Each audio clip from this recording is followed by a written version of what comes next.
आओ दोस्तों, आज हम सुनते हैं बड़ी मज़ेदार कहानी, केदारनाथ की सच्ची कहानी। केदारनाथ को क्यों कहते हैं जागृत महादेव? 2 मिनट की ये कहानी रोंगटे खड़ी कर देगी। एक बार एक शिव भक्त अपने गांव से केदारनाथ धाम की यात्रा पर निकला। पहले यातायात की सुविधाएं तो थी नहीं, वह पैदल ही निकल पड़ा। रास्ते में जो भी मिलता केदारनाथ का मार्ग पूछ लेता। मन में भगवान शिव का ध्यान करता रहता। चलते चलते उसको महीने बीत गए। आखिरकार एक दिन वह केदारनाथ धाम पहुंच ही गया। केदारनाथ में मंदिर के द्वार 6 महीने खुलते हैं और 6 महीने बंद रहते हैं। वह उस समय पर पहुंचा जब मंदिर के द्वार बंद हो रहे थे। पंडित जी को उसने बताया, वह बहुत दूर से महीनों की यात्रा करके आया है। पंडित जी ने प्रार्थना की, कृपा करके दरवाजे खोलकर प्रभु के दर्शन करवा लीजिए। लेकिन वहाँ का तो नियम है, एक बार बंद तो बंद, नियम तो नियम होता है। वह बहुत रोया, बार बार भगवान शिव को याद किया कि प्रभु बस एक बार दर्शन करा दो। वह प्रार्थना कर रहा था सभी से, लेकिन किसी ने भी नहीं सुनी। पंडित जी बोले, अब यहाँ 6 महीने बाद आना। 6 महीने बाद यहाँ के दरवाजे खुलेंगे। यहाँ 6 महीने बर्फ़ और ठंड पड़ती है। और सभी जन वहाँ से चले गए। वह वहीं पर ही रोता रहा। रोते रोते रात होने लगी। चारों तरफ अंधेरा हो गया, लेकिन उसे विश्वास था अपने शिव पर कि वो जरूर कृपा करेंगे।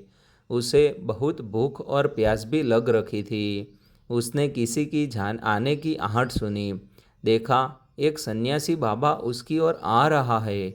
वह सन्यासी बाबा उसके पास आया और पास में बैठ गया।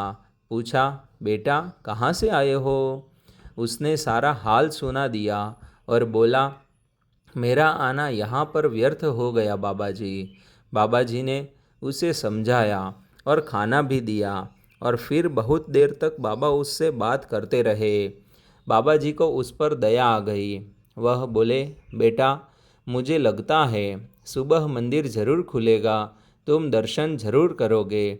बातों बातों में इस भक्त को ना जाने कब नींद आ गई। सूर्य के मध्यम प्रकाश के साथ भक्त की आंख खुली। उसने इधर उधर बाबा को देखा, किंतु वह कहीं नहीं थे।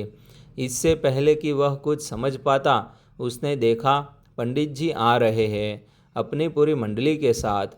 उसने पंडित को प्रणाम किया और बोला, कल आपने तो कहा था मंदिर 6 महीने बाद खुलेगा और इस बीच कोई नहीं आएगा, लेकिन आप तो सुबह ही आ गए। पंडित जी ने उसे गौर से देखा, पहचानने की कोशिश की और पूछा, तुम वही हो जो मंदिर का द्वार बंद होने पर आए थे, जो मुझे मिले थे? 6 महीने होते ही वापस आ गए। उस आदमी ने आश्चर्य से कहा, नहीं, मैं कहीं नहीं गया। कल ही तो आप मिले थे। रात में यहीं सो गया था। मैं कहीं नहीं गया। पंडित जी के आश्चर्य का ठिकाना नहीं था। उन्होंने कहा, लेकिन मैं तो 6 महीने पहले मंदिर बंद करके गया था और आज 6 महीने बाद आया हूँ।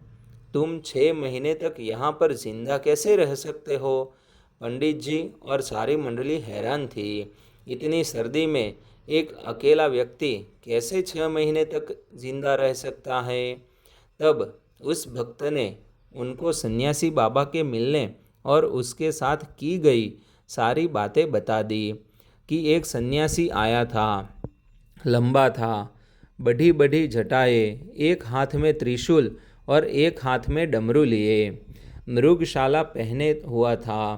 पंडित जी और सब लोग उसके चरणों में गिर गए। बोले, हमने तो जिंदगी लगा दी, किंतु प्रभु के दर्शन ना पा सके। सच्चे भक्त तो तुम हो। तुमने तो साक्षात भगवान शिव के दर्शन किए हैं। उन्होंने ही अपनी योग माया से तुम्हारे 6 महीने को एक रात में परिवर्तित कर दिया, कालखंड को छोटा कर दिया। यह सब तुम्हारे पवित्र मन तुम्हारी श्रद्धा और विश्वास के कारण ही हुआ है। आपकी भक्ति को प्रणामम दोस्तों। इसी कहानी देखने के लिए हमारी चैनल आप सब्सक्राइब कर लीजिए, जो आपको कुछ नया करने के लिए हमारा सी आपका अवश्य प्रेरित करता रहेगा। तब तक बने रहिए हमारे चैनल के साथ और सब्सक्राइब कर लीजिए।